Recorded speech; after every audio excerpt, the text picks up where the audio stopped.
આનો અવાજ આવે. તમે કીધું નહીં? અમે એટલે મેસેજ કરતા હતા ને તો જવાબ લખ્યો એટલે એમણે કહ્યું હા પંખાનો અવાજ જોયો. શું? મેસેજ કરતા હતા એટલે અમે મેસેજમાં જવાબ લખ્યો કે પંખાનો, તો કે હા પંખાનો અવાજ જોયો. સંભળાય નહીં? સંભળાય છે પણ એમને એમ કે વરસાદ પડતો હોય એવો અવાજ આવે છે.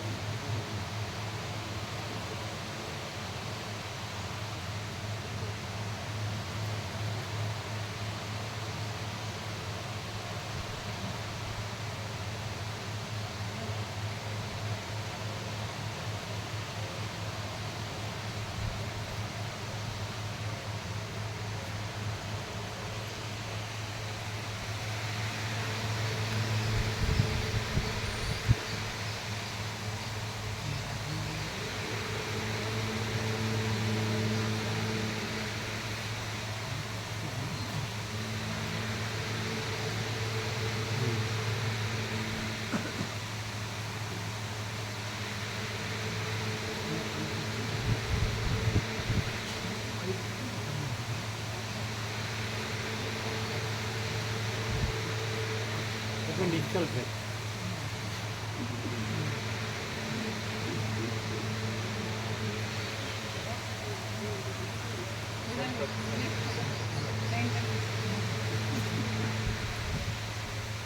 તમે ડિજિટલ રહ્યા છો, ડિજિટલ ઓછો. ઓમ બરાબર. ઓમ ઓમ અવાજ ઓછો છે બરાબર બરાબર. પરમ ચિદાકાશ, પરમ જ્યોતિ, અખંડ જ્યોતિ, અનંત પૂર્ણ, પરમ ચિદાકાશ, परम शांति, स्वयं सिद्ध, स्वयं प्रकाश, स्वयं पूर्ण, स्वस्वरूप, यही सब कुछ है, इसके सिवा कुछ नहीं है। शून्यभास अनंत कोटि महाकल्पो है ही नहीं। शून्यभास अनंत कोटि महाकल्पो है ही नहीं। वशिष्ठ राम उत्पत्ति प्रकरण राउंड 39 રાઉન્ડ. બરોબર છે? બરોબર.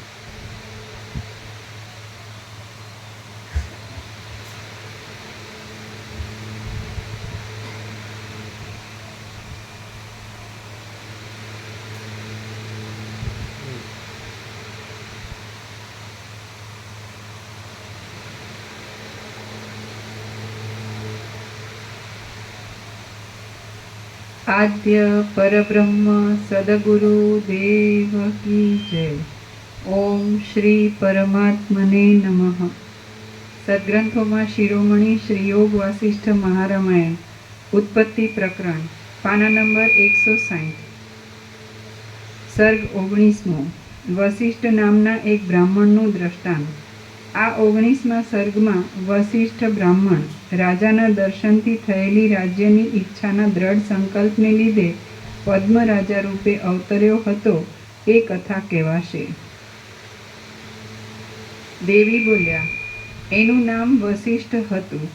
તે ધનથી, વેશથી, અવસ્થાથી, કર્મથી, વિદ્યાથી, વૈભવથી તથા ચેષ્ટાથી વશિષ્ઠ જેવો જ હતો, પણ વશિષ્ઠના જેવો તે જીવન મુક્ત ન હતો। એને ચંદ્રમા જેવી રૂપમતી અરુંધતી નામની સ્ત્રી હતી અને તે જાણે પૃથ્વીરૂપ આકાશમાં બીજી અરુંધતી હોય એવી હતી। એ બ્રાહ્મણી ધનથી, વેશથી, અવસ્થાથી, કર્મથી, વિદ્યાથી, વૈભવથી તથા ચેષ્ટાથી અરુંધતી જેવી જ હતી, પણ અરુંધતીના જેવી જીવન મુક્ત ન હતી। સ્વાભાવિક પ્રેમ રસથી ભરેલી, વિલાસને લીધે મંદ મંદ ચાલનારી અને કુમુદ જેવા હાસ્યવાળી એ સ્ત્રીને તે વશિષ્ઠ બ્રાહ્મણ પોતાના સંસારના સર્વસ્વ રૂપ માનતો હતો। એક દિવસ એ બ્રાહ્મણ પર્વતના સપાટ અને લીલા ઘાસવાળા શિખર ઉપર બેઠો હતો। એવામાં પૃથ્વીના નીચલા પ્રદેશ પર એક રાજા જતો હતો। તે તેના જોવામાં આવ્યો। એ રાજા પોતાના સઘળા પરિવારની સાથે મૃગ્યા કરવાની ઈચ્છાથી જતો હતો। એનું સૈન્ય જાણે મેરુ પર્વતને તોડી નાખવા ઈચ્છતું હોય તેમ ભારે કોલાહલ કરતું હતું. એના ચામરોથી અને પતાકાઓથી લતાઓનું વન જાણે ચંદ્રના કિરણોથી વ્યાપ્ત થયું હોય એવું શોભતું હતું. ધોળા છત્રોના મંડળોથી આકાશ જાણે રૂપાની ભૂમિકાઓથી બંધાયેલું હોય એવું જણાતું હતું. ઘોડાઓની નાળોથી ધરતી ખોદાતા આ નીચે બેઠા છે એમને ગાદીઓ આપો, એક્સ્ટ્રા છે ને? ગાદીઓ એક્સ્ટ્રા છે આપો.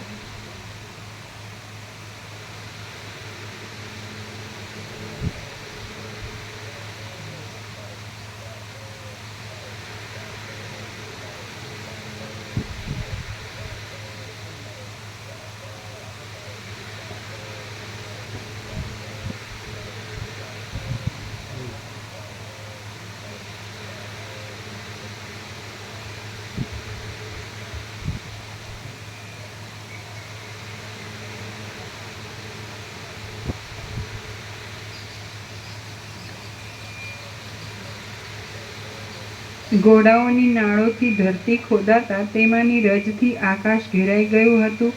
હાથીઓના સમૂહો પર બાંધેલી અને સૂર્યના કિરણોને તથા વાયુને પણ રોકી દે એવી અંબાડીઓને લીધે તે રાજા પર રજ પડતી ન હતી. એના સૈન્યના મોટા કોલાહલથી ભય પામીને વનના પશુઓ નાસતા હતા અને દિશાઓ ભૂલી જવાથી ચકરીઓ ખાતા હતા.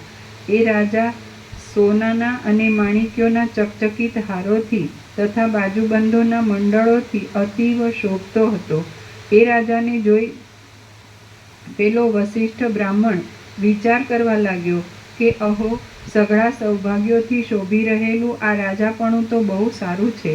પાળાઓથી, રથોથી, હાથીઓથી, ઘોડાઓથી, પતાકાઓથી, છત્રોથી અને ચામરોથી દશે દિશાઓને વ્યાપ્ત કરી દેનારો પૃથ્વીપતિ હું ક્યારે થાઉં?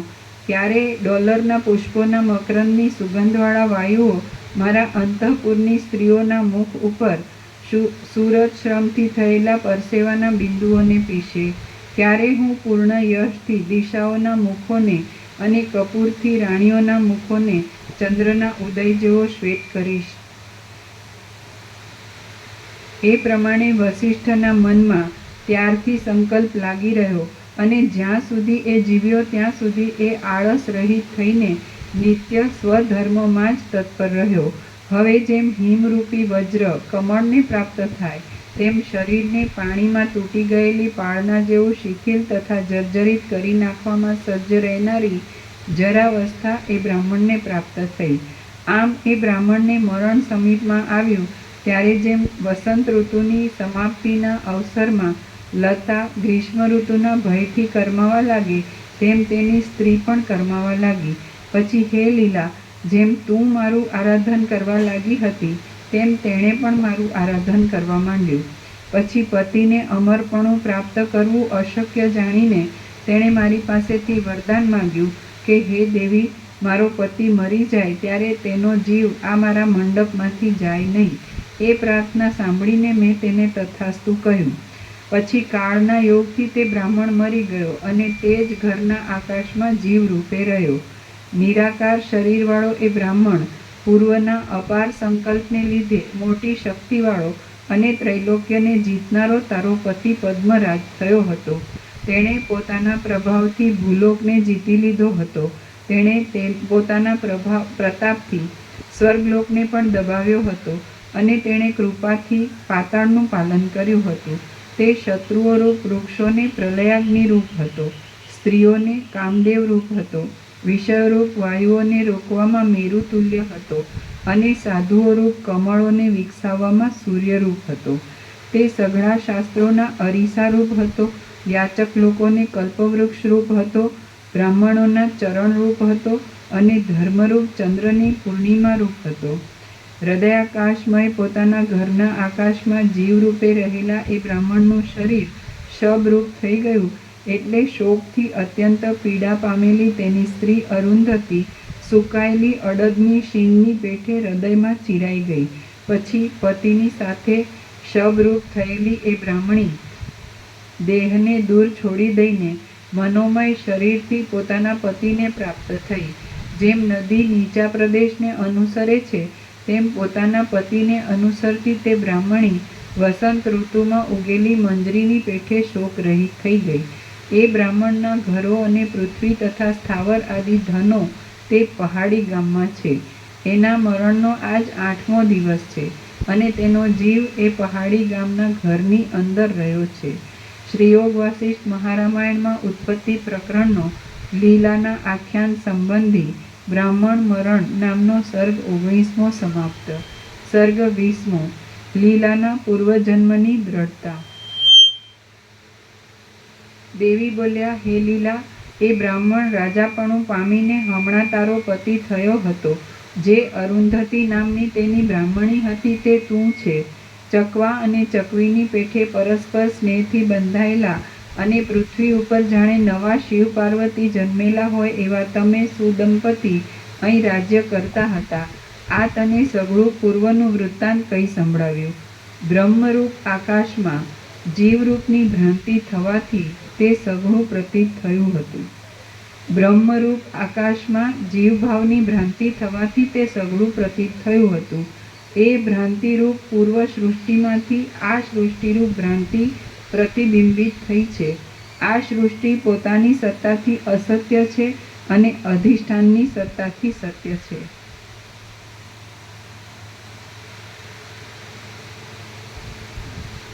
આ સર્ગ 20માની ટાંચ. આ 20મા સર્ગમાં પૂર્વજન્મનું ચરિત્ર સાંભળતા તેમાં જેને વિશ્વાસ આવ્યો નહીં એવી લીલાને દ્રષ્ટાંતોથી અને યુક્તિઓથી સરસ્વતીએ સમજાવી એ કથા કહેવામાં આવશે.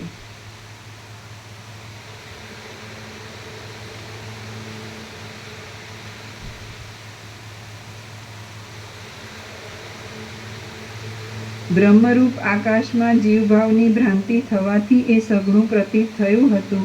એ ભ્રાંતિરૂપ પૂર્વ સૃષ્ટિમાંથી આ સૃષ્ટિરૂપ ભ્રાંતિ પ્રતિબિંબિત થઈ છે. આ સૃષ્ટિ પોતાની સત્તાથી અસત્ય છે અને અધિષ્ઠાનની સત્તાથી સત્ય છે. તેણે તમને જન્મની અને મરણની મિથ્યા જ પ્રતીતિ કરાવી છે. આથી કઈ સૃષ્ટિ ભ્રાંતિમય અને કઈ સૃષ્ટિ સાચી કહેવાય? પ્રતિબંધ વગરની અનર્થરૂપ અવિદ્યા છે અને તે અવિદ્યા વિના સૃષ્ટિનું બીજું કાંઈ પણ સ્વરૂપ નથી. વસિષ્ઠ બોલ્યા, આ પ્રમાણે સરસ્વતી પ્રતિબંધ વગરની અનર્થરૂપ અવિદ્યા છે અને તે અવિદ્યા વિના સૃષ્ટિનું બીજું કોઈ પણ કારણ નથી, કાંઈ પણ સ્વરૂપ નથી. વસિષ્ઠ બોલ્યા, આ પ્રમાણે સરસ્વતીના વચન સાંભળીને લીલા વિસ્મય પામી અને ઘણીવાર સુધી તેના નેત્રો પ્રફુલ્લિત થઈ રહ્યા. પછી તે મંદ મંદ અક્ષરોથી નીચે પ્રમાણે બોલી. લીલા બોલી, હે દેવી, તમે આ ખોટી વાત કેમ કરી? ક્યાં પોતાના ઘરમાં રહેલો બ્રાહ્મણનો જીવ અને ક્યાં અહીં રહેલા આ અમે? એ જોડાની ને અમારી એકતા સંભવે જ કેમ? મેં સમાધિમાં જે નવી સૃષ્ટિ જોઈ તે આ ઘરમાં જ છે એ વાત પણ કેમ સંભવે? જેમાં મારા સ્વામી રહ્યા છે તે પરલોક, તે પૃથ્વી, તે પર્વતો અને તે 10 દિશાઓ આ ઘરની અંદર રહેલા સંભવે જ કેમ? હે સર્વ ઈશ્વરોના ઈશ્વરી, સરસવના દાણાની મીંજમાં મદોન્મત્ત ઐરાવત હાથી બાંધવો સંભવે નહીં. નાના ઘરમાં મચ્છરોએ સિંહોના સમૂહો સાથે લડાઈ કરવાની વાત સંભવે નહીં. કમળ કાકડી ઉપર મેરુ રહ્યાની વાત સંભવે નહીં. નાનો ભમરો મેરુને ગળી ગયાની વાત સંભવે નહીં. અને સ્વપ્નના મેઘની ગર્જના સાંભળીને મોર વિચિત્ર રીતે નાચવા લાગ્યાની વાત સંભવે નહીં. તે જ પ્રમાણે આ ઘરની અંદર એ પૃથ્વીની અને પર્વતોની સ્થિતિ છે એ વાત પણ સંભવે નહીં. હે ઈશ્વરી, બુદ્ધિથી નિર્મળ વિચાર કરીને એ વાત જે રીતે મારા મનમાં ઠસે તે રીતે તે કહો. મહાત્મા લોકો પોતાના કૃપાપાત્ર માણસથી અકળાઈ ઉઠતા નથી. દેવી બોલ્યા, હે સુંદરી, હું ખોટી વાત કરતી નથી પણ યથાર્થ જ કહું છું. સાચું બોલવાના જે વેદોક્ત નિયમો છે તેમને અમે તોડીએ જ નહીં. જે મર્યાદાને બીજા કોઈ તોડવા કરે છે તેને હું સ્થાપિત કરું છું. પછી તે મર્યાદાને હું જ તોડું તો તેને બીજું કોણ પાળે? એ પહાડી ગામના બ્રાહ્મણનો જીવ ચિદ્રૂપ છે અને તે પોતાના હૃદયાકાશમાં પોતાના ઘરમાં જ આ મોટા દેશને જોઈ શકે છે. હે સુંદરી, જેમ જાગ્રતની સ્મૃતિ લુપ્ત થઈને સ્વપ્નમાં બીજા પ્રકારની સ્મૃતિ થાય છે, તેમ તમને આગળની સ્મૃતિ લુપ્ત થઈને બીજા પ્રકારની સ્મૃતિ થઈ છે. સ્મૃતિનો અત્યંત લોપ થવો એ જ મરણ છે. જેમ સ્વપ્નનું તથા સંકલ્પનું ત્રૈલોક્ય ખોટું છે, જેમ યુદ્ધની કથા સાંભળ્યા પછી મનમાં થતો યુદ્ધનો પ્રતિભાસ ખોટો છે, અને જેમ નિર્જળ દેશમાં પ્રતીત થતા ઝાંઝવાના પાણી ખોટા છે, તેમ આ સઘળું જે દેખવામાં આવે છે તે ખોટું જ છે. જેમ સંકલ્પમાં અને અરીસામાં આખી પૃથ્વી રહે છે, તેમ પર્વતો, વનો અને નગરોવાળી આ પૃથ્વી તે બ્રાહ્મણના ઘરની અંદર જ રહી છે. આ ઘાટી સૃષ્ટિ ખોટી છે, છતાં સાચા જેવી પ્રતીત થાય છે. જે ચિદાકાશ પોતાનામાં પ્રતીત થયેલાને સાચા જેવું જણાવે છે, તેના ગર્ભાકાશમાં સ્મૃતિને લીધે જ ખોટાથી ઉત્પન્ન થયું હોય છે, તે ખોટું જ હોવું જોઈએ. ઝાંઝવાના પાણીની નદીથી જે તરંગ ઉત્પન્ન થાય છે, તે સાચો હોતો જ નથી. આ તારું ઘર એ બ્રાહ્મણના ઘરના આકાશમાં જ રહ્યું છે. હું, તું અને બ્રહ્માંડ એ સઘળા કેવળ ચિદાકાશ રૂપ જ છીએ, એમ સમજ. સઘળા પ્રપંચનું મિથ્યાપણું સમજવામાં તથા અધિષ્ઠાન ચૈતન્યનું સત્યપણું સમજવામાં સ્વપ્ન સંબંધી ભ્રમ, સંકલ્પ અને પોતાના અનુભવની પરંપરા એ જ મુખ્ય દીવાની પેઠે સાધન છે. હું, તું અને બ્રહ્માંડ એ સઘળા કેવળ ચિદાકાશ રૂપ જ છીએ, એમ સમજ. સઘળા પ્રપંચનું મિથ્યાપણું સમજવામાં તથા અધિષ્ઠાન ચૈતન્યનું સત્યપણું સમજવામાં સ્વપ્ન સંબંધી ભ્રમ, સંકલ્પ અને પોતાના અનુભવની પરંપરા એ જ મુખ્ય દીવાની પેઠે સાધન છે. એ બ્રાહ્મણનો જીવ પોતાના ઘરની અંદર રહ્યો છે, અને જેમ ભ્રમર કમળમાં રહે છે, તેમ સમુદ્રો અને વનો સહિત આ પૃથ્વી તેના હૃદયાકાશમાં રહી છે. જેમ આકાશમાં પ્રતીત થતું માથાના વાળ જેવું ચકરડું રહે છે, તેમ એ પૃથ્વીના કોઈ એક નાના ખૂણાના કોતરડામાં આ નગર અને તારા શરીર આદિ રહેલા છે. હે સુંદરી, એ પૂર્વની સૃષ્ટિ અને આ સૃષ્ટિ તે ઘરની અંદર એકઠી થઈ છે, છતાં પણ એ ઘર એમનું એમ જ છે. તો એ ઉપરથી આપણે એક ત્રસરેણુની અંદર પણ અનેક બ્રહ્માંડો રહેવાની સંભાવના કરીએ, તેમાં શું આશ્ચર્ય છે? આમ હે પુત્રી, ચિદાકાશના એક પરમાણુની અંદર આવા અનેક બ્રહ્માંડો છે, એમાં શંકા રાખવા જેવું શું છે? લીલા બોલી, હે પરમેશ્વરી, તમે કહો છો કે એ બ્રાહ્મણ આજથી 8મે દિવસે મરી ગયો છે, પણ હે માં, અમારા જન્મને તો ઘણા વર્ષો વીતી ગયા છે, તો એ બ્રાહ્મણ અને બ્રાહ્મણીમાંથી અમારી ઉત્પત્તિ થવી કેવી રીતે સંભવે? દેવી બોલ્યા, હે સુંદરી, હૃદયાકાશમાં જેમ દેશની લંબાઈ નથી, તેમ કાળની લંબાઈ પણ નથી જ. એ વિશે હું ન્યાયને અનુસરીને કહું છું, તે સાંભળ. જેમ આ જગતની સૃષ્ટિ પ્રતિભાસ માત્ર જ છે, તેમ ક્ષણ અને કલ્પ આદિ પણ પ્રતિભાસ માત્ર જ છે. તુંપણાના તથા હુંપણાના અધ્યાસને લીધે જેમને પોતાનો જન્મ થયાની ભ્રાંતિ છે, તેમને ક્ષણ અને કલ્પ આદિ સઘળું જગત ભાસે છે. હવે આ પ્રતિભાસ થવાનો ક્રમ કહું છું, તે સાંભળ. હે સુવ્રતા, જીવ ક્ષણ માત્રમાં પોતાના મિથ્યા મરણરૂપી મૂર્છાનો અનુભવ કરીને આગલા ભાવને ભૂલી જાય છે અને બીજા ભાવને દેખે છે. એ બીજા ભાવનો પ્રતિભાસ થાય છે, એટલે પોતે દેહાદિક આધારથી રહિત છતાં પણ પોતાના હૃદયાકાશમાં જ હું આ દેહાદિક આધારમાં આધેય રૂપે રહ્યો છું, એમ અનુભવ કરે છે. આમ તે આ હાથ પગ આદિવાળો દેહ મારો છે એમ જુએ છે.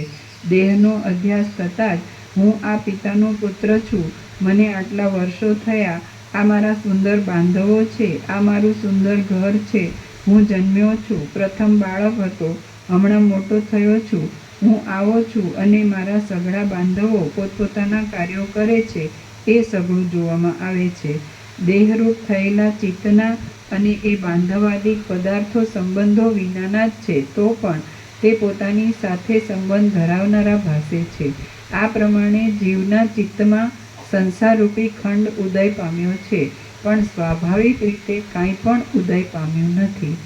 જીવ શુદ્ધ ચિદાકાશ સ્વરૂપ જ છે. જેમ સ્વપ્નમાં જે દ્રષ્ટામાં ચૈતન્ય છે તે જ દ્રશ્યમાં ચૈતન્ય છે, તેમ જાગ્રતમાં પણ જે દ્રષ્ટામાં ચૈતન્ય છે તે જ દ્રશ્યમાં ચૈતન્ય છે, કારણ કે એક ચૈતન્ય જ સર્વરૂપે પ્રતીત થાય છે. ચૈતન્ય જેમ સ્વપ્નમાં બીજા પ્રકારથી પ્રતીત થાય છે તેમ પરલોકમાં ત્રીજા પ્રકારથી પ્રતીત થાય છે, અને પરલોકમાં જેમ તે ત્રીજા પ્રકારથી પ્રતીત થાય છે તેમ આ લોકમાં તે ચોથા પ્રકારથી પ્રતીત થાય છે. એટલે સઘળી સ્થિતિઓમાં ચૈતન્ય એક જ છે. જેમ તરંગો જળથી જરા પણ જુદા નથી, તેમ સ્વપ્ન, પરલોક અને આલોક ચૈતન્યથી જરા પણ જુદા નથી. આથી જગત ઉત્પન્ન જ થયું નથી અને ઉત્પન્ન થયું નથી, તેથી નાશ પણ પામવાનું નથી. જગત પોતાના સ્વરૂપથી કાંઈ છે જ નહીં. જે પ્રકાશે છે તે ચૈતન્ય જ પ્રકાશે છે. જેમ દ્રશ્યો વિનાનું ચૈતન્ય પરબ્રહ્મ જ છે, તેમ દ્રશ્યોવાળું ચૈતન્ય પણ પરબ્રહ્મ જ છે. આથી જેમ તરંગો જળથી જુદા નથી, તેમ દ્રશ્યો ચૈતન્યથી જુદા નથી. જેમ જળમાં તરંગપણું છે જ નહીં અને જે દેખાય છે તે સસલાના શિંગડા જેવું જ છે, તેમ ચૈતન્યમાં દ્રશ્યપણું છે જ નહીં અને જે દેખાય છે તે સસલાના શિંગડા જેવું જ છે. ચૈતન્ય પોતાના સ્વરૂપથી જરા પણ ભ્રષ્ટ થયા વિના જ જાણે દ્રશ્યપણાને પામેલ હોય એમ પ્રતીત થાય છે. આમ દ્રશ્ય પદાર્થ છે જ નહીં. જો દ્રશ્ય છે જ નહીં તો પછી આ દ્રષ્ટા અને આ દ્રશ્ય એવો વિભાગ જ કેમ હોય? જીવને મરણ રૂપે મોહ થયા પછી નિમેષ માત્રમાં જ દેશ, કાળ, આરંભ, ક્રમ, જન્મ, માતા, પિતા, સંતાનો, અવસ્થા, સમજણ, સ્થાન, ચેષ્ટા, બંધુઓ, સેવકો, અસ્ત અને ઉદય ઇત્યાદિકની વાસનાઓને અનુસરતી બ્રહ્માંડરૂપી દ્રશ્ય વર્ગની શોભા નજરે પડવા માંડે છે. ઇત્યાદિકની વાસનાઓને અનુસરતી બ્રહ્માંડરૂપી દ્રશ્ય સર્ગની શોભા નજરે પડવા માંડે છે. જીવ તો ચૈતન્ય સ્વરૂપ છે, તે પોતે જન્મેલો નથી, છતાં પણ હું જન્મેલો છું એમ ધારી લે છે. તેથી તે દેશ, કાળ, ક્રિયાઓ, દ્રવ્યો, મન, બુદ્ધિ અને ઇન્દ્રિય આદિને જુએ છે. જો કે આ પ્રમાણે દ્રષ્ટિ સૃષ્ટિ હોવાથી મુવા પછી તુરત જ પોતાનું શરીર યુવાન દેખવામાં આવ્યું હોય તો પણ પુષ્પ પછી જેમ ફળનો ઉદય થાય છે તેમ પાછળથી આ મારી માતા છે, આ મારો પિતા છે અને હું બાળક હતો ઇત્યાદિક અનુભવેલો અને નહીં અનુભવેલો વાસનામય ક્રમ ઉદય પામે છે. તથા નિમેષ માત્રમાં કલ્પ જેવડો મોટો કાળ જતો રહ્યાની પણ પ્રતીતિ થાય છે. હરિશ્ચંદ્ર રાજાને એક રાત્રિમાં 12 વર્ષ નીકળી ગયાની પ્રતીતિ થઈ હતી, અને આજ પણ જેમને પ્રિય સ્ત્રીનો વિયોગ થયો હોય છે તેને એક દિવસ પણ વર્ષ જેવડો થઈ પડે છે.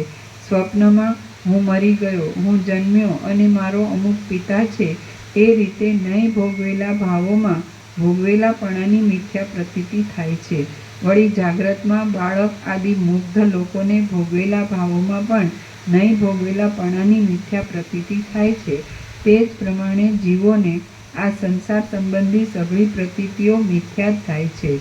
જેમ મદ અને સ્વપ્ન આદિ સંબંધી ભ્રમના સમયમાં જે શૂન્ય હોય છે તે પણ ભરપૂર લાગે છે, દુઃખો પણ ઉત્સવો રૂપ લાગે છે અને હાનિ પણ લાભરૂપ લાગે છે, તેમ જીવોને જગતરૂપી ભ્રમના સમયમાં કેવળ ચૈતન્ય પણ દ્રશ્યોથી ભરપૂર લાગે છે. વ્યવહારરૂપ દુઃખો પણ સુખરૂપ લાગે છે અને સ્વરૂપની ભૂલ પણ અનુકૂળ લાગે છે.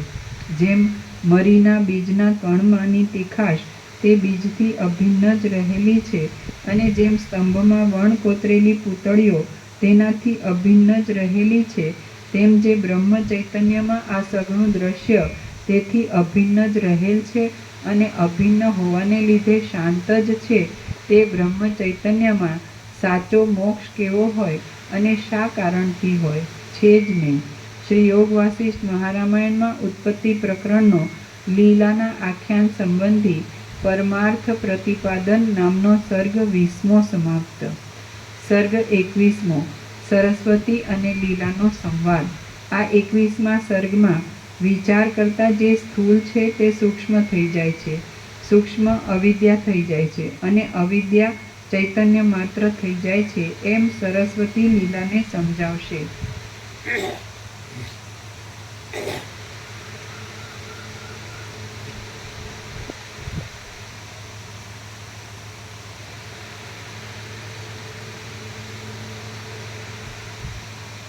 દેવી બોલ્યા, જેમ આંખો ઉઘાડવાથી તુરત જ સઘળા રૂપો પૂરી રીતે પ્રતીત થાય છે, તેમ જીવને મરણરૂપ મોહ થયા પછી તુરત જ અનેક જગત પ્રતીત થાય છે.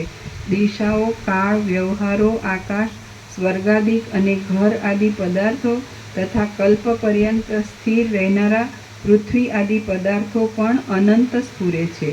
જેમ સ્વપ્નમાં પોતાના મરણની પોતાને પ્રતીતિ થાય છે, તેમ જીવને સંસારમાં જે કાર્યો અનુભવાયેલા કે દેખાયેલા પણ હોય તે કાર્યોમાં પણ મેં કર્યા એવી પ્રતીતિ થાય છે. આ પ્રમાણે ચિદાકાશની અંદર માયારૂપી આકાશમાં અનંત ભ્રાંતિઓ સ્ફુરે છે. આ જગત નામની નગરી ભીત વગર જ ચિતરાયેલી છે, માટે કલ્પના માત્ર જ છે. આ જગત છે અને આ સૃષ્ટિ છે એ રીતે વાસના જ સ્ફુરે છે, અને એ વાસના સમીપમાં દૂરપણાનો અને ક્ષણમાં કલ્પપણાનો વિપરીત ભ્રમ કરે છે. એક અનુભવેલા વિષયોની અને બીજી નહીં અનુભવેલા વિષયોની એમ બે પ્રકારની વાસના છે.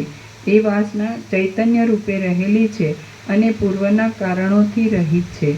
જેમ સ્વપ્ન સંબંધી ભ્રમ આદિમાં બીજા પણ પિતામાં પોતાના પિતાની વાસના થાય છે, તેમ આ સંસારમાં નહીં અનુભવેલામાં પણ અનુભવેલાપણાની વાસના કોઈ સમયે ઉદય પામે છે.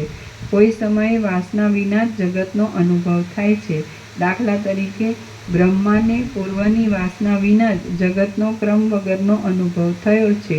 હે સુંદરી, કેટલાયકને અનુભવમાં આવેલું આ બ્રહ્માંડ આદિ દ્રશ્ય વાસનામાં રહે છે, અને કેટલાયકને અનુભવમાં નહીં આવેલું બ્રહ્માંડ આદિ દ્રશ્ય પણ વાસનામાં રહે છે. કેટલાયક જીવોને વાસના વિના જ દ્રશ્યની પ્રતીતિ થાય છે. જેમ કે બ્રહ્માને કાકતાલીયની પેઠે અકસ્માત જ બ્રહ્માપણું પ્રાપ્ત થયું છે. જગતનું જે અત્યંત વિસ્મરણ થાય છે તે જ મોક્ષ કહેવાય છે. અને મોક્ષની એ સ્થિતિમાં કોઈને કાંઈ પ્રિય અપ્રિય રહેતું નથી, તેમજ બીજા કોઈ પદાર્થો પણ રહેતા નથી. અહંકાર અને જગતના નિરસનરૂપ અવિદ્યાનો અત્યંત અભાવ થયા વિના મોક્ષ ઉદય પામતો નથી. જોકે તે સ્વાભાવિક રીતે વિદ્યમાન છે.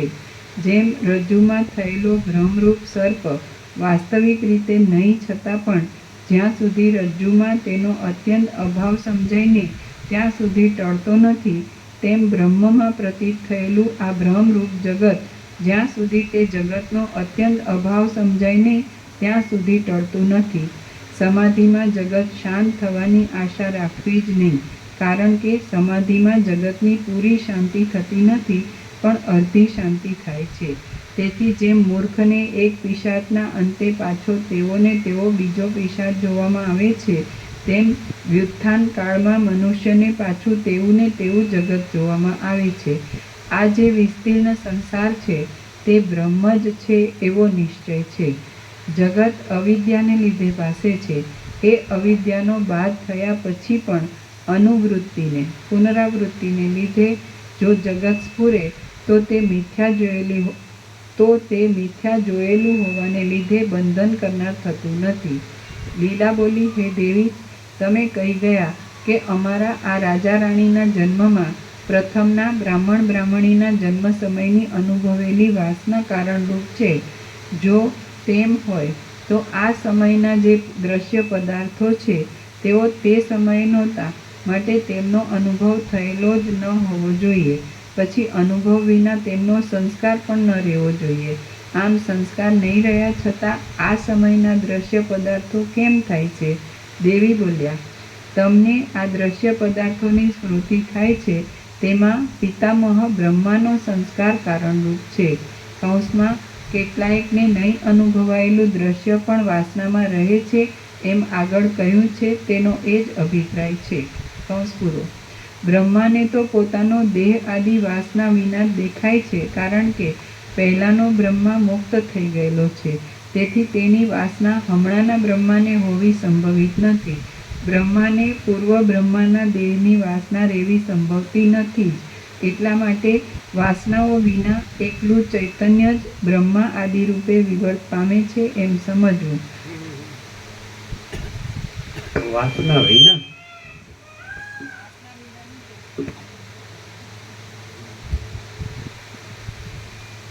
બ્રહ્માને પૂર્વ બ્રહ્માના દેહની વાસના રહેવી સંભવતી નથી જ. એટલા માટે વાસનાઓ વિના એકલું ચૈતન્ય જ બ્રહ્મા આદિ રૂપે વિવર્ત પામે છે એમ સમજવું. ચૈતન્યનો એવો સ્વભાવ જ છે. કાકતાલીય ન્યાયથી કોઈ પ્રતિભાસમય બ્રહ્મા ઉત્પન્ન થાય છે અને તે માને છે કે આગળના બ્રહ્માથી હું બીજો બ્રહ્મા થયો છું. જગતની ઉત્પત્તિ આ પ્રમાણે છે. માટે કોઈ પણ પ્રદેશમાં અને કોઈ પણ કાળમાં કાંઈ પણ ઉત્પન્ન થયું નથી. કેવળ ચિદાકાશ જ છે, એ વિના બીજું કશું જ નથી. અનુભવથી થયેલી અને અનુભવ વિના થયેલી બે પ્રકારની વાસનાઓ માયા વિશિષ્ટ બ્રહ્મમાંથી જ ઉત્પન્ન થાય છે. શુદ્ધ બ્રહ્મમાં તો કાર્યકારણ ભાવ આદિ ભેદનો લેશ પણ નથી. કાર્યો, ઉપાદાન કારણો અને નિમિત્ત કારણો એમાંનું કાંઈ પણ શુદ્ધ બ્રહ્મમાં નથી. કારણ કે સઘળાનો બાદ થાય છે, પણ એ સર્વ કલ્પનાના અધિષ્ઠાન રૂપ શુદ્ધ બ્રહ્મનો બાદ થતો નથી. જગતના કારણરૂપ જે વાસના છે તે પણ બ્રહ્મનો જ વિવર્ત છે. એટલે જગત અને વાસના એ કહેવા માત્ર જ છે, વાસ્તવિક નથી. આ પ્રમાણે જગત આદિ કાંઈ પણ દ્રશ્ય ઉત્પન્ન થયું જ નથી.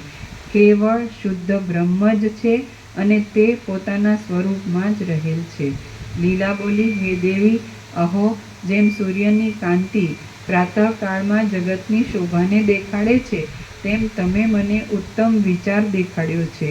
એ વિચાર તલસ્પર્શ કરવાથી વધારે વધારે પ્રકાશતો જશે.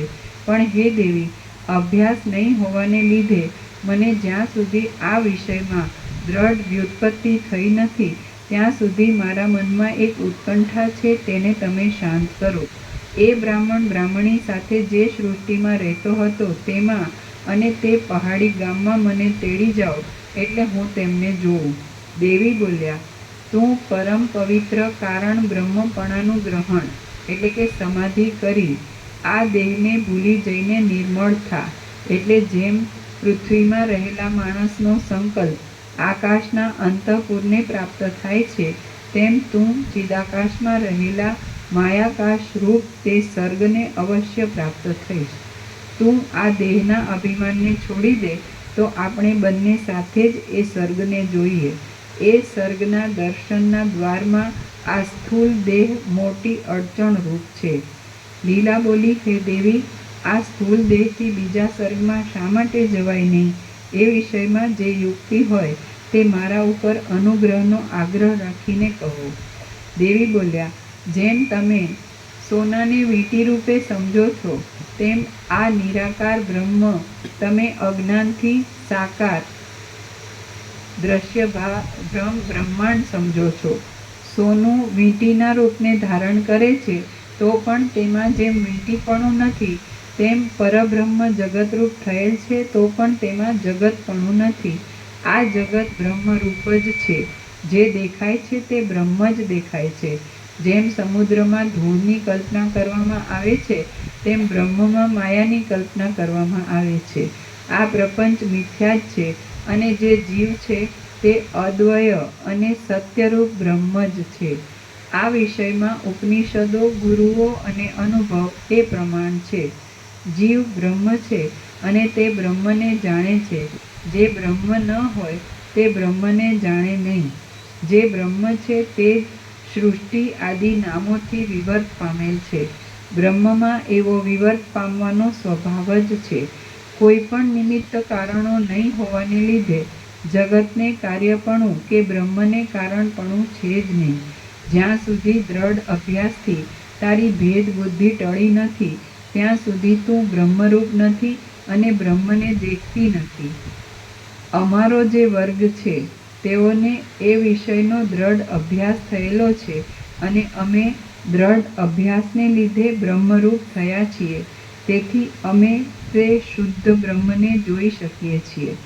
જેમ સંકલ્પના નગરનું સ્વરૂપ બ્રહ્મમય છે, તેમ મારું સ્વરૂપ પણ બ્રહ્મમય છે.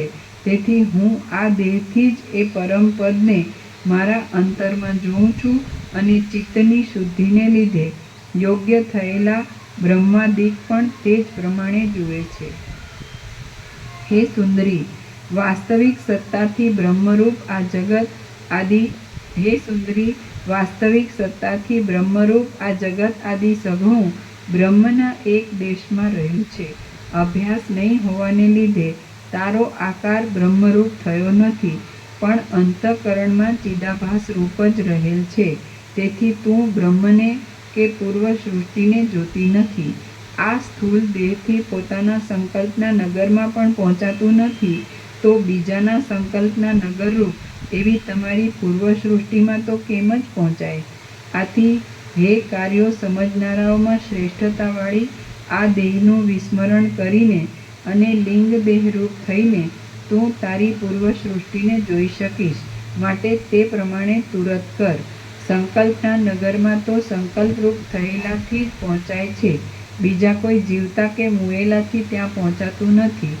જ્યારથી બ્રહ્મની સૃષ્ટિ થઈ છે અને જગતરૂપ ભ્રાંતિ ઉઠી છે, જ્યારથી બ્રહ્મની સૃષ્ટિ થઈ છે અને જગતરૂપ ભ્રાંતિ ઉઠી છે, ત્યારથી એવો જ દ્રઢ નિયમ બંધાયો છે કે સંકલ્પરૂપ થયા વિના સંકલ્પિત સ્થાનમાં પહોંચાય જ નહીં. લીલા બોલી, હે દેવી, તમે કહી ગયા કે એ બ્રાહ્મણ અને બ્રાહ્મણીના જગતમાં આપણે સાથે જઈશું. તો હે માં, તે વિશે મારે પૂછવાનું છે કે ત્યાં આપણે બંને શી રીતે જઈ શકીશું? હું તો આ દેહને અહીં રાખીને શુદ્ધ સત્વગુણને અનુસરનારા ચિત્ત વડે એ પરલોકમાં જઈ શકીશ, પણ તમે તમારા પોતાના દેહથી ત્યાં શી રીતે આવી શકશો? દેવી બોલ્યા, તારા સંકલ્પરૂપી આકાશનું વૃક્ષ વિદ્યમાન છતાં પણ આકાશરૂપ છે. એ વૃક્ષ સાકાર નથી, તેથી એ કોઈ ભીતથી રોકાય એમ નથી, તેમ પોતે પણ કોઈ ભીતને તોડી નાખે એમ નથી. તે જ પ્રમાણે મારું શરીર છે. મારો દેહ શુદ્ધ સત્વગુણની રચનારૂપ છે અને બ્રહ્મના જ પ્રતિભાસ સ્વરૂપ છે. આ મારો દેહ બળી ગયેલા વસ્ત્રના જેવો છે.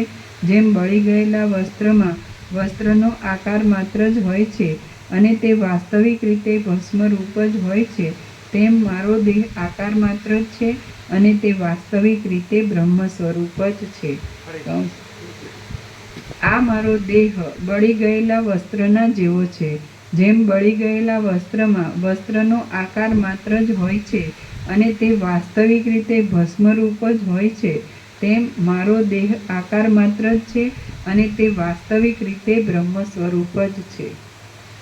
આ મારો દેહ બ્રહ્મથી જરાક જ જુદો પડે એવો છે. એટલા માટે હું આ દેહને છોડીને નહીં આવું, પણ જેમ વાયુ ગંધમાં પહોંચે છે, તેમ હું આ દેહથી જ તે પ્રદેશમાં પહોંચીશ. જેમ જળની સાથે જળ, અગ્નિની સાથે અગ્નિ અને વાયુની સાથે વાયુ મળી જાય છે, તેમ આ મારો દેહ મનોમય દેહોની તથા મનોમય બીજી વસ્તુઓની સાથે પણ મળી જાય એમ છે. તારો દેહ પૃથ્વીના વિકારરૂપ સર્જાયેલો છે અને મારો દેહ ચૈતન્યરૂપ સર્જાયેલો છે. તેથી તારો દેહ મારા દેહની સાથે એક અથવા સંયુક્ત થઈને ત્યાં આવી શકે એમ નથી, કેમ કે કલ્પનાના પર્વતને અને સાચા પર્વતને એકરૂપ થવું સંભવે નહીં અને પરસ્પર ભટકાવું પણ સંભવે નહીં. આમ તો આ તારો સ્થૂળ દેહ પણ વાસ્તવિક રીતે મનોમય જ છે, તો પણ લાંબા કાળની ભાવનાથી તું એને પૃથ્વી આદિ ભૂતોના વિકારરૂપ સ્થૂળ સમજી બેઠી છે. જેમ સ્વપ્નમાં, લાંબા કાળના ધ્યાનમાં, ભ્રમમાં, સંકલ્પમાં અને ગંધર્વ નગરમાં મનોમય પદાર્થોને પણ સ્થૂળ સમજી લેવામાં આવે છે, તેમ આ તારો દેહ મનોમય છતાં પણ સ્થૂળ સમજાયો છે. જ્યારે સમાધિના અભ્યાસથી તારી વાસનાઓ ક્ષીણ થઈ જશે, ત્યારે તારા સ્થૂળ દેહમાં પાછું મનોમયપણું પ્રાપ્ત થશે. લીલા બોલી, મનોમય દેહપણાની પ્રતીતિ દ્રઢ થઈ જાય ત્યારે આ સ્થૂળ દેહ મનોમય થઈ જાય છે કે પછી નાશ પામી જાય છે? દેવી બોલ્યા, જે પદાર્થનું અસ્તિત્વ હોય તેમાં નાશનો અને અનાશનો ક્રમ સંભવિત છે, પણ જે પદાર્થ વાસ્તવિક રીતે જ છે જ નહીં તેનો નાશ કેવી રીતે સંભવે? હે પુત્રી, રજ્જુનું રજ્જુપણું સમજાયાથી સર્પરૂપી ભ્રમ નાશ પામે છે. ત્યારે સર્પ નાશ પામ્યો અથવા નાશ નથી પામ્યો એમ કહી શકાય કે? એટલે જેમ સાચું જ્ઞાન થવાથી રજ્જુમાં સર્પ દેખાતો નથી તેમ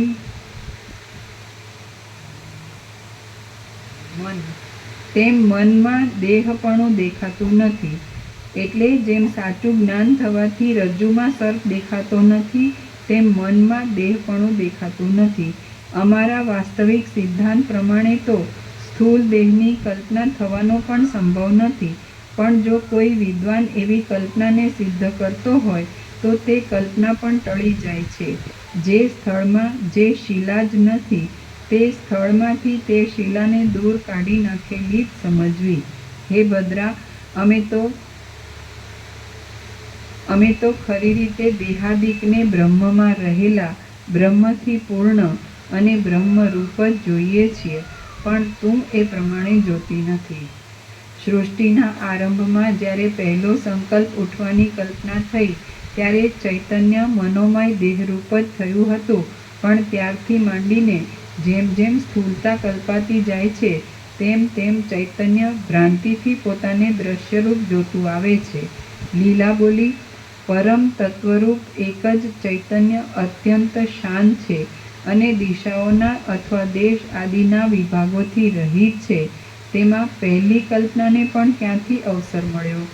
દેવી બોલ્યા, જેમ સુવર્ણમાં કડાપણું નથી, જળમાં તરંગપણું નથી અને સ્વપ્નમાં કે સંકલ્પના નગર આદિમાં સત્યતા નથી, તે જ રીતે વાસ્તવિક અનુભવ કરીએ તો બ્રહ્મમાં કલ્પના પણ નથી જ, કારણ કે બ્રહ્મ નિર્મળ હોવાથી તેમાં કલ્પનાનો ભાગ આવે એમ જ નથી.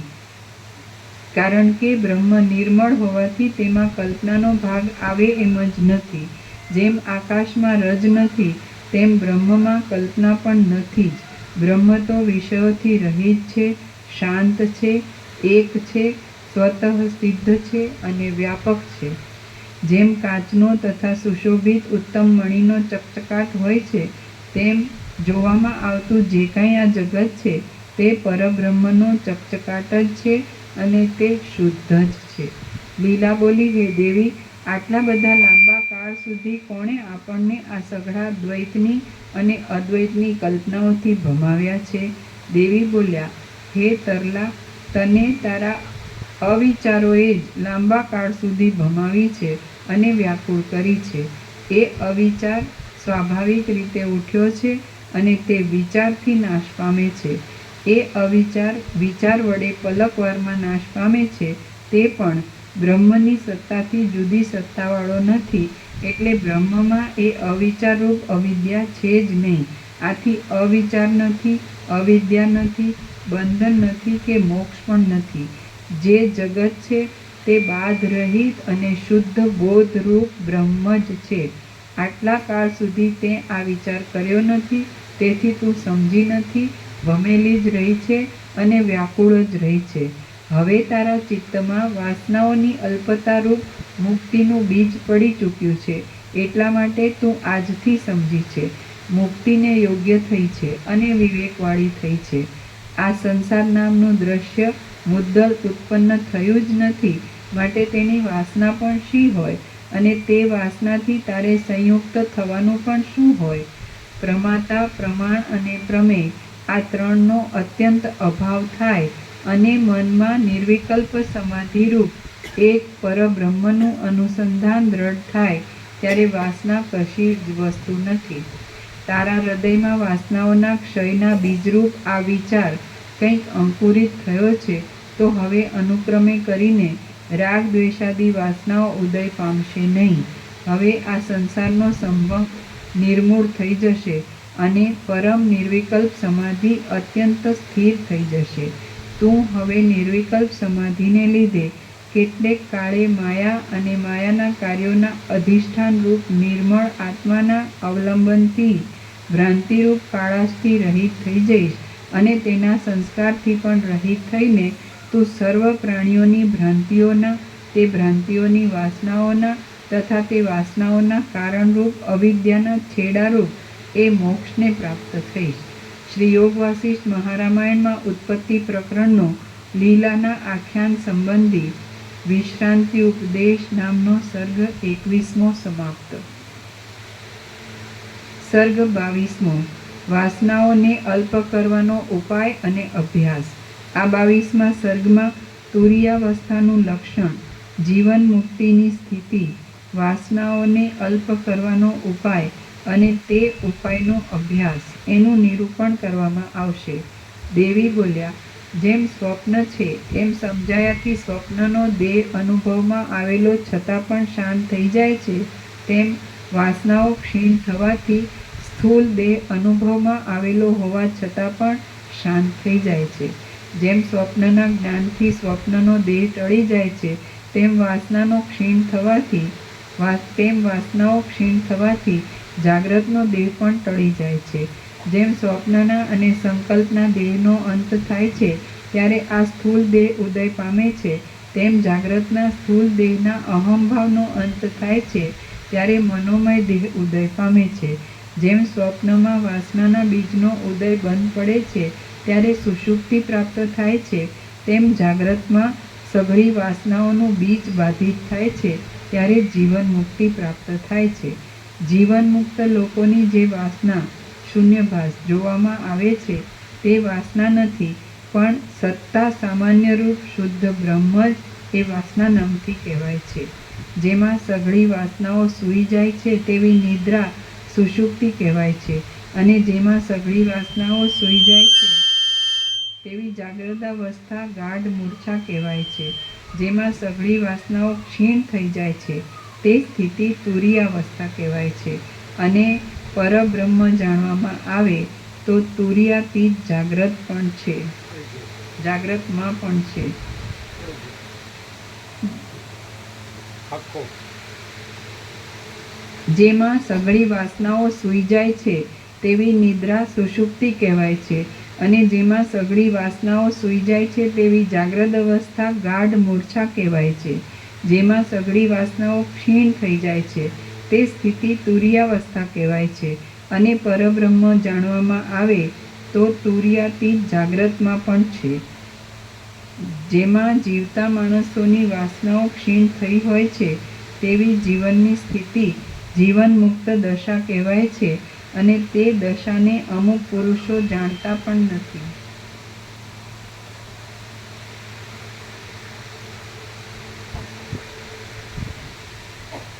આમાં સુધારો કર્યો છે ને, એમાં થોડુંક ભૂલ વાંચી બરોબર નથી, બરોબર જે છે બરોબર, પણ હજી કન્ફર્મ. જેમાં સઘળી વાસનાઓ સૂઈ જાય છે તેવી નિદ્રા સુષુપ્તિ કહેવાય છે, ને જેમાં સઘળી વાસનાઓ સૂઈ જાય છે તેવી જાગ્રત અવસ્થા ગાઢ મૂર્છા કહેવાય છે. જેમાં સઘળી વાસનાઓ ક્ષીણ થઈ જાય છે તે સ્થિતિ તુરીયાવસ્થા કહેવાય છે. અને પરબ્રહ્મ જાણવામાં આવે તો તુરીયાતીત જાગ્રતમાં પણ તુરીયાતીત છે. જેમાં જીવતા માણસોની વાસનાઓ ક્ષીણ થઈ હોય છે તેવી જીવનની સ્થિતિ જીવન મુક્ત દશા કહેવાય છે, અને તે દશાને અમુક પુરુષો જાણતા પણ નથી.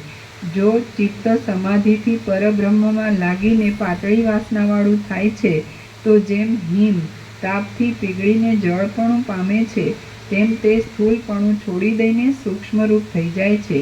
જે મન આત્માના પ્રબોધથી સૂક્ષ્મતા પામેલું હોય છે તે મન બીજી સૃષ્ટિઓમાં તથા બીજા જન્મમાં રહેલા બીજા ચિત્તોની સાથે અને દેવ આદિના શરીરોની સાથે મળી જાય છે, પણ તે સિવાયનું બીજું મન એમ મળી શકતું નથી. જ્યારે દ્રઢ અભ્યાસથી તારો આ અહંભાવ શાંત થશે ત્યારે તને વિસ્તીર્ણ અને દ્રશ્ય માત્રના છેડારૂપ એવું બોધપણું આપોઆપ પ્રાપ્ત થશે. જ્યારે તારું સૂક્ષ્મપણાનું જ્ઞાન અવિચલ સ્થિતિને પ્રાપ્ત થશે ત્યારે તું સર્વે લોકોને સંકલ્પથી અદૂષિત અને પરમ પવિત્રતાવાળા જોઈશ. આથી હે અનિંદિતા, તું વાસનાઓને અલ્પ કરવાનો યત્ન કર. તારો એ યત્ન દ્રઢ થશે એટલે તું જીવન મુક્ત થઈશ. અપાર શીતળતાવાળો આ બોધરૂપી ચંદ્રમા જ્યાં સુધી પૂર્ણ કળાઓવાળો થયો નથી ત્યાં સુધી તું આ સ્થૂળ દેહને અહીં રાખીને બીજા લોકને જો. વ્યવહારિક કાર્યોમાં માંસમય દેહની સાથે જ સંયોગ પામે છે, પણ તે સૂક્ષ્મ દેહની સાથે સંયોગ પામતો નથી.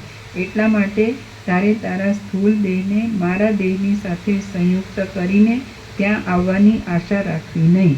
આ વાત મેં મારા અનુભવ પ્રમાણે જેમ છે તેમ જ કહી છે, અને બાળકો પણ તે સમજી શકે એવી છે. સિદ્ધ લોકોના અનુભવથી પણ તે સિદ્ધ છે. આ વાત કંઈ વરદાનની કે શાપની વાતની જેમ ઠોકી બેસાડેલી નથી. બોધના દ્રઢ અભ્યાસથી સંસાર સંબંધી વાસનાઓ પાતળી પડી જાય છે, અને આ સ્થૂળ દેહ જ સૂક્ષ્મ દેહરૂપ થઈ જાય છે. જોકે મરણના સમયમાં પણ જીવને સૂક્ષ્મ દેહ પ્રાપ્ત થાય છે, તો પણ તે દેહ કોઈ જીવતાના કે મુવાના અનુભવમાં આવતો નથી. લોકો તો કેવલ સ્થૂળ દેહને જ મરતો જુએ છે. વાસ્તવિક વિચાર કરીએ તો આ સ્થૂળ દેહ પણ મરતો નથી કે જીવતો પણ નથી, કારણ કે કલ્પિત પદાર્થને મરણ કે જીવન હોવાનો સંભવ જ નથી. સ્વપ્ન જેવી અને સંકલ્પ જેવી ભ્રાંતિમાં મરણ કે જીવન કહેવાય જ કેમ? હે પુત્રી, જેમ સંકલ્પના પુરુષમાં જીવિત અને મરણ મિથ્યા પ્રતીત થાય છે, તેમ આ શરીરમાં પણ જીવન અને મરણ મિથ્યા જ પ્રતીત થાય છે. લીલા બોલી, હે દેવી, તમે મને એવા નિર્મળ જ્ઞાનનો ઉપદેશ દીધો છે કે તે સાંભળવાથી દ્રશ્યરૂપી વિસૂચિકાનો રોગ શાંત થઈ જાય છે. આ વિષયમાં મારા ઉપર વિશેષ ઉપકાર કરીને કહો કે એ જ્ઞાનનો અભ્યાસ કેવો છે, તે કેવી રીતે કરવો જોઈએ, કેવી રીતે એ અભ્યાસ પુષ્ટ થાય, અને તે પુષ્ટ થયાથી કેવી સ્થિતિ પ્રાપ્ત થાય. દેવી બોલ્યા, ગમે તે સમયમાં પણ જે માણસ જે કાર્ય કરે છે, તે માણસનું તે કાર્ય અભ્યાસ વિના કદી પણ સિદ્ધ થતું નથી. જ્ઞાનનું ચિંતન કરવું, જ્ઞાનની વાતો કરવી, નહીં જણાયેલા અંશ એકબીજાને સમજાવવા અને જ્ઞાનમાં જ તત્પર રહેવું, એને પંડિતો અભ્યાસ કહે છે. મનમાં ભલાઈવાળા અને વૈરાગ્યવાળા જે મહાત્માઓ સંસારનું બંધન ટાળવા માટે યત્નપૂર્વક વાસનાઓની ક્ષીણતા કરે છે, તેઓ જગતમાં વિજયી છે. મનમાં ભલાઈવાળા અને વૈરાગ્યવાળા જે મહાત્માઓ સંસારનું બંધન ટાળવા માટે યત્નપૂર્વક વાસનાઓની ક્ષીણતા કરે છે, તેઓ જગતમાં વિજયી છે. જેમની બુદ્ધિ સર્વ પરિગ્રહના ત્યાગરૂપ ઝળકતા સૌંદર્યવાળા વૈરાગ્ય રસથી રંગાયેલી છે, અને જે આનંદને આપનારી છે, તેમને ઉત્તમ અભ્યાસી સમજવા. જેમની બુદ્ધિ સર્વ પરિગ્રહના ત્યાગરૂપ ઝળકતા સૌંદર્યવાળા વૈરાગ્ય રસથી રંગાયેલી છે, અને જે આનંદને આપનારી છે, તેમને ઉત્તમ અભ્યાસી સમજવા. જેઓ જ્ઞાતાનો અને જ્ઞેયનો અત્યંત અભાવ કરવામાં યુક્તિઓથી અને શાસ્ત્રોથી યત્ન કરે છે, તેમને જ્ઞાનના અભ્યાસી જાણવા. જેઓ જ્ઞાતાનો અને જ્ઞેયનો અત્યંત અભાવ કરવામાં યુક્તિઓથી અને શાસ્ત્રોથી યત્ન કરે છે, તેમને જ્ઞાનના અભ્યાસી જાણવા. આ દ્રશ્ય જગત સૃષ્ટિના આરંભમાં મૂળે ઉત્પન્ન થયું જ નથી, અને આ જે દેખાય છે તે તથા જે અહંભાવરૂપે છે તે કદી પણ છે જ નહીં, એમ જે ચિંતન કર્યા કરવું, એ બોધનો અભ્યાસ કહેવાય છે. આ દ્રશ્ય જગત સૃષ્ટિના આરંભમાં મૂળે ઉત્પન્ન થયું જ નથી, અને આ જે દેખાય છે તે તથા જે અહંભાવ રૂપે છે તે કદી પણ છે જ નહીં, એમ જે ચિંતન કર્યા કરવું, એ બોધનો અભ્યાસ કહેવાય છે. દ્રશ્યનો બાદ થઈ જતા રાગ દ્વેષાદિકની અલ્પતા થાય છે, અને બ્રહ્મ વિદ્યાના બળથી જે આત્મરતિ ઉત્પન્ન થાય છે, તે જ્ઞાનનો અભ્યાસ કહેવાય છે. દ્રશ્યનું બાધિતપણું જાણ્યા વિના રાગ દ્વેષાદિને જે અલ્પ કરવામાં આવે છે તે તપ કહેવાય છે, પણ તે જ્ઞાન કહેવાય નહીં. એ તપ તો રાગ દ્વેષાદિને વૃથા રોકનારા દુઃખને જ વિસ્તારે છે. દ્રશ્યનો અત્યંત અભાવ સમજવો એ જ જ્ઞાન છે, અને એ જ બ્રહ્મ કહેવાય છે. એવા જ્ઞાનના અભ્યાસથી નિર્વાણ સ્થિતિ પ્રાપ્ત થાય છે. આમ એ અભ્યાસ મહાન ફલદાયી છે. જેમ શરદ ઋતુમાં મોટી ઝાકળ મીંખાઈ જાય છે, તેમ સંસારરૂપી કૃષ્ણ પક્ષની રાત્રિમાં ચિત્તમાં પ્રવર્તેલી મોહરૂપી મોટી નિદ્રા પણ હિમના જેવા શીતળ વિવેક તથા વૈરાગ્યરૂપી જળના નિરંતર સિંચનોથી અશેષે વીંખાઈ જાય છે. વાલ્મીકી મુનિ એટલું જ કહી રહ્યા તે સમયમાં દિવસ જતો રહ્યો, સૂર્ય આથમી ગયો અને મુનિઓની સભા તે વાલ્મીકીને પ્રણામ કરી સાયંકાળનું નિત્યકૃત્ય કરવા માટે ત્યાંથી ઉઠીને સ્નાન કરવા માટે ગઈ. પછી રાત્રિ સમાપ્ત થઈ અને સૂર્યના કિરણો ફૂટ્યા એટલે એ સભા શ્રવણ કરવા માટે ફરી પાછી વાલ્મીકી પાસે આવી.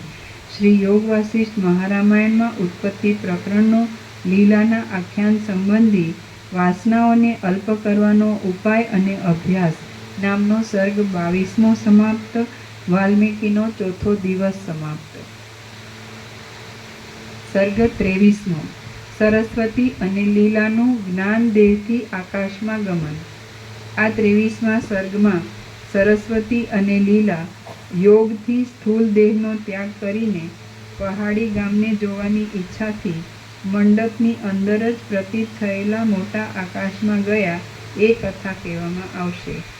વસિષ્ઠ બોલ્યા, દ્રઢ અને વિચિત્ર આંગણિયાઓવાળા દ્વારોના ગોખવાળા એ અંતઃપુરના મંડપમાં વસિષ્ઠ બોલ્યા, દ્રઢ અને વિચિત્ર આંગણિયાઓવાળા દ્વારોના ગોખવાળા એ અંતઃપુરના મંડપમાં ચતુર ચિત્તવાળા બીજા સર્વે માણસો સૂઈ રહ્યા હતા.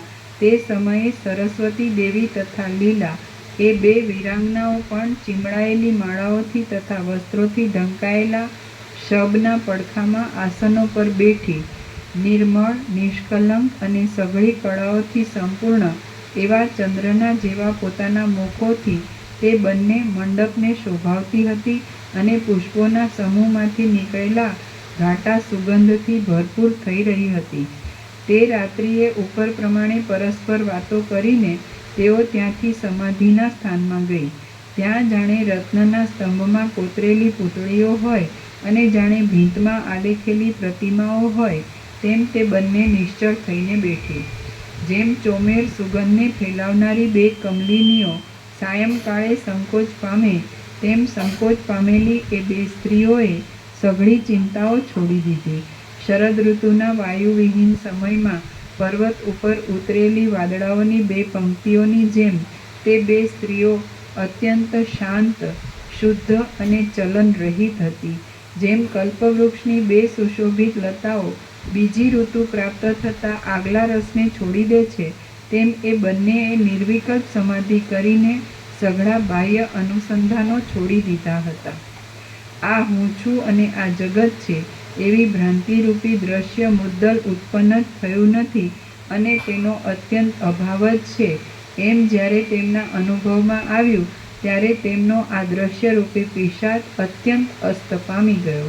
હે નિર્દોષ રામ, અમે તો જે આદિમાં હોતું નથી તે વર્તમાનમાં પણ હોતું જ નથી એ સિદ્ધાંતથી જગતને મિથ્યા જ સમજેલા છીએ.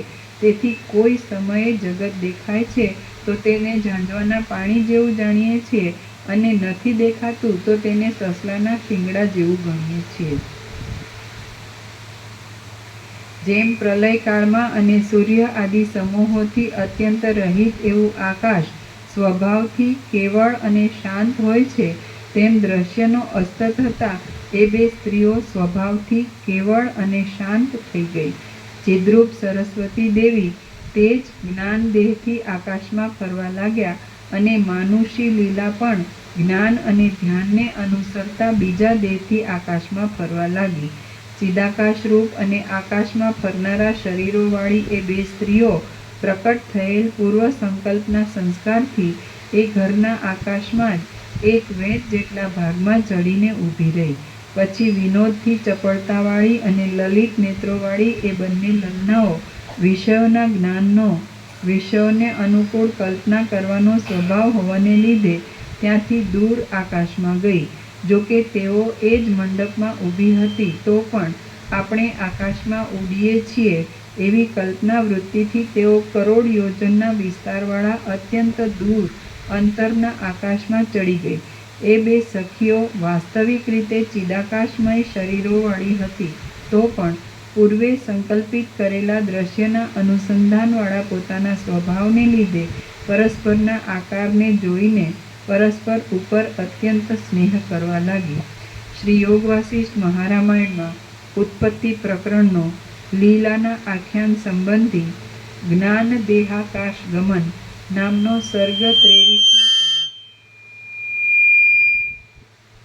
પ્રસાદ આપીને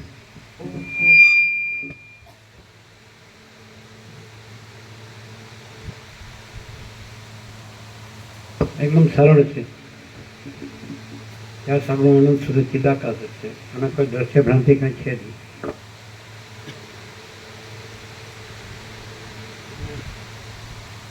અનંત સુધી ચિદાકાશ, અનંત પ્રકાશ, અનંત આનંદ, અનંત શાંતિ છે.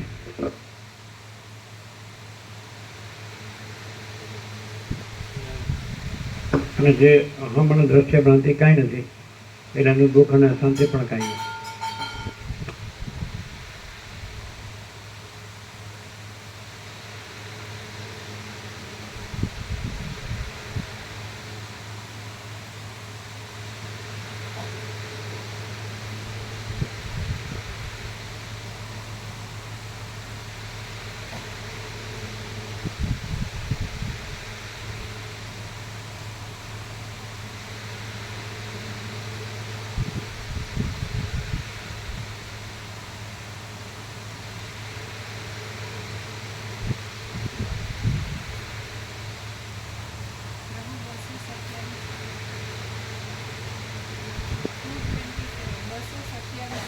કોને આવ્યા? એ કોણ છે? ચતુરદાસ પટેલ, અરવિંદલાલ ચતુરદાસ પટેલ, ઉષાબેન, જયંતીલાલ અને સુરેખાબેન, એમ 4 કુંદરાના.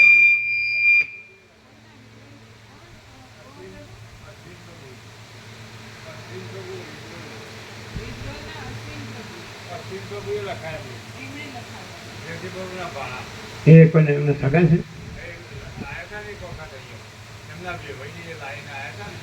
એટલે એ કુંદરાના છે, એટલે અશ્વિન પ્રભુના સગા છે.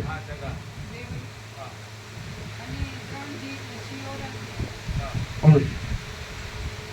તારાબેન નાનજીભાઈ પટેલ, નયનાબેન રામાભાઈ પટેલ અને સૂર્યાબેન ભરતભાઈ પટેલ. અરવિંદ પ્રભુએ લખ્યું. એટલે પેલા 227 227. એટલે 228 6 બસ થાય. બરાબર.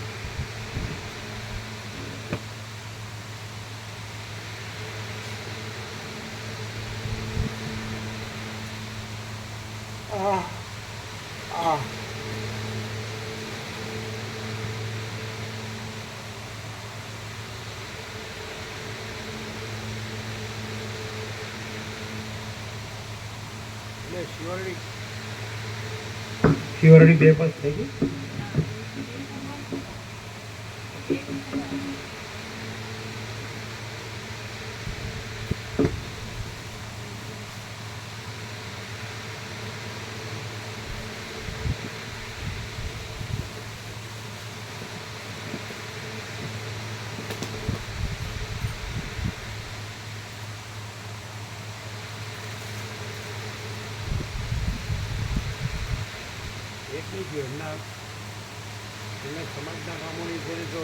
એમના સમાજના ગામોની છે તો રોડ ઉપર થઈ.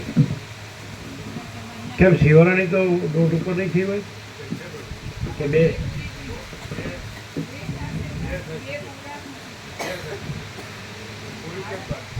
હા, એટલે તમે એક જ કહો છો પણ 2 થવા આવી. એનું બધું ગણાય ને, એમના ખૂબ સમાજના બધા ગણાય, લાગતા ઓળખતા.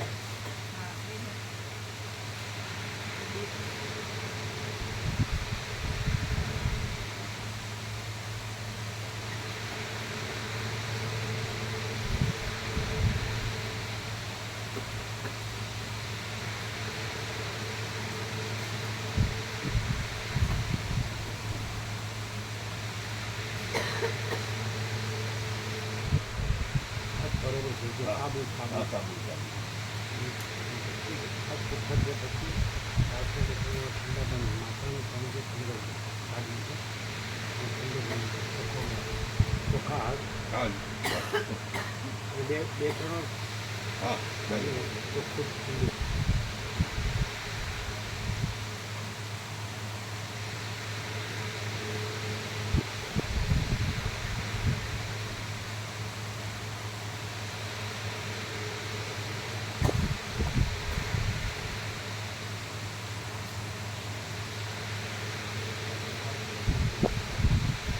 વ્યાપકમાં મોકલી દેજો. જો પંખાનો અવાજ છતાંય સંભળાય ને, માઇક તો ચોખ્ખું જ છે.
ભાઈ આવેલા છે.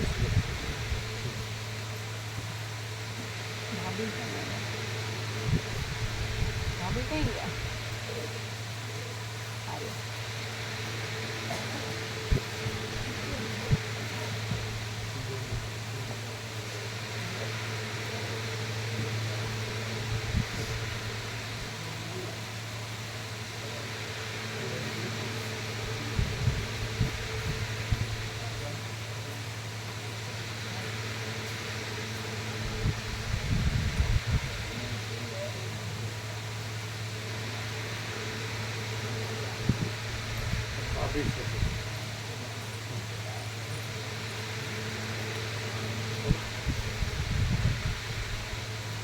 બપોરે આવ્યા હતા પ્રભુ, પ્રસાદ લઈને વિશ્રામ કર્યો. અત્યારે ચંદ્ર પ્રસાદ લઈને નીકળે છે.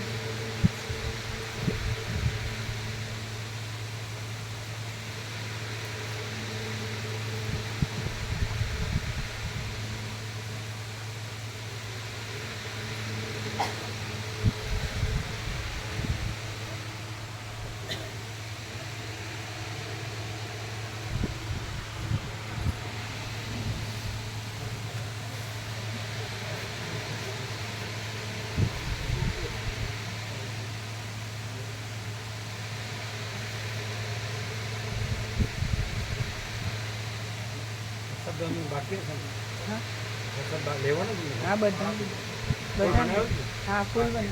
ફૂલ છે ને? હા, ફોન કર્યો તો એ લોકો. બધાને બેસાડજો. હા.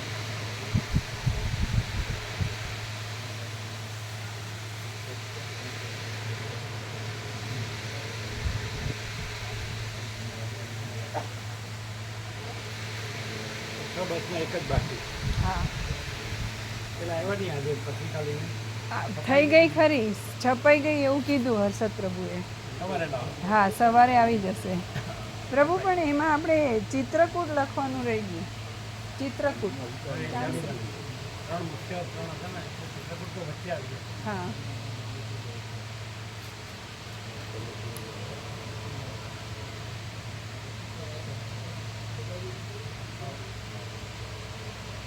બેસાડજો બધા. એટલે